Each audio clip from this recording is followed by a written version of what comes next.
Namaste guys and welcome back to my channel. I'm Divya and I make videos book related. For today's book review Thursday video, I am back with yet again another Indian mythological fiction book recommendation for you all that I absolutely loved.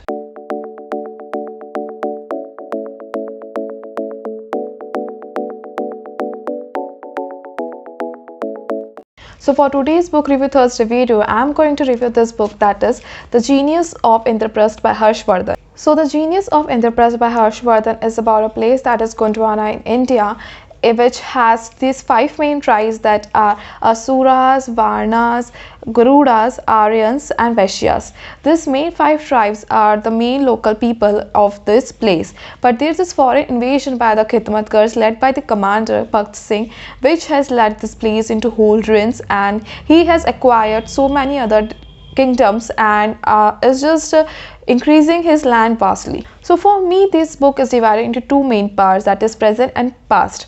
There is not exactly written in this book that this book is divided into first and second part, but for me I felt that it was divided into these 2 parts. So in the present part, the Bhakt Singh, commander of this Khidmatgar, has started acquiring different kingdoms of Gondwana yet again after 250 years.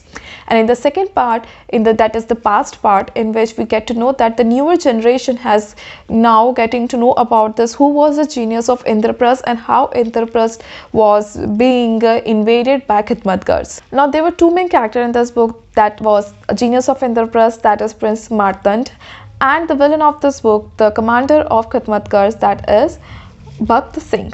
So now both the characters are commendable written actually, and the Prince of Martand character was really good. At first I thought he was kind of selfish person who was actually starting a cope with his father for kingdoms, Harry and everything, but as I started reading about him more and more, I actually fell in love with his character. His character is so witty, he's so intelligent, he's a poetic, he has so many word knowledge and just good in everything. And as for Bhakt Singh, he is quite ambitious and he is really like selfish person. He wants everything for Khidmatgars only.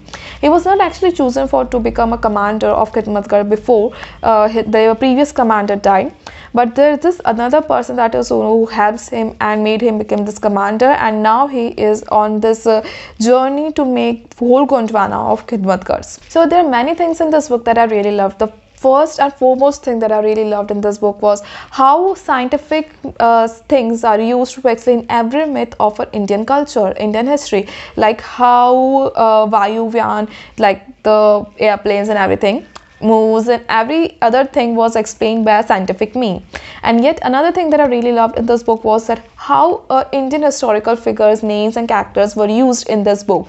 When I first started reading this book, or when I first got this book, I thought that this book is yet again going to be something kind of retelling, as it's a name as Indraprastha, the genius of Indraprastha. I thought it was going to be related to Mahabharata, like again a retelling of Mahabharata, that's it. But frankly speaking, that was not the case. So this book is like a mixture of various characters from Indian mythology in Indian history, and I applaud the author how he has like mixed them together and just made this whole world of his own. I was really excited whenever a new character with a historical figure name came, and I was like, oh, was this and this was this character and how he has become this. Now the war scene was written really beautifully. I really loved them, and it was really engaging. And the thing that I really loved most about the war scene was that how Indian moral values from our Indian Vedic time has been implemented in this war scenes, and how sunset timing, after sunset there's no war, and even though commander was a villain, he actually respected a true warrior, and how in Indian sense we use that, like without shastra, without any weapon, he is not going to attack that, but still he did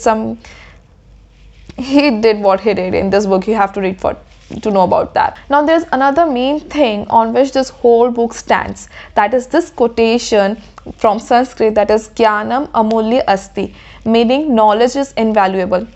The whole book stands on this. This is like the pillars of this whole book. So there are this 4 or 3 silver chests in this book that the commander is after, which actually holds his knowledge, invaluable knowledge in this whole, and with this knowledge he can actually acquire the whole world, which are written by Lord Krishna, I guess, himself, and he has himself done everything. So now if I'm going to recommend you to read this book, Absolutely, absolutely, I would recommend you to read this book. This book, some might think that this book is like a filler. It explains what's happened, how war started, and now in the second book in the series, I think we are going to know how war is going to end or what war is going to lead.